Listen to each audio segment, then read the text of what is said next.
Верш Владимира Дубоўкі «А колькі б дзе не вандраваў» чытае Зелянкевіч Вікторыя. А колькі б дзе не вандраваў, хоць добра ўсюды і прыгожа, мяне цягнула да паставу, хацелася пабыць ля доўжа.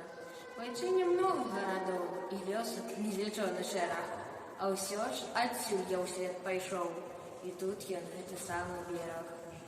Матуля тут сваёй рукой мне на кашулі прала кужаль, закрыта ўсё сырой зямлёй, і аб сынах яна не тужыць. На гэтай, на сырой зямлі расло і спела тое збожжа, з якога самі мы раслі, для працы ў партыі, пераможнай. На гэтай, роднай мне зямлі, бывала гора больш, чым сніцца, цераз яе не раз ішлі праклятых войнаў калясніцы.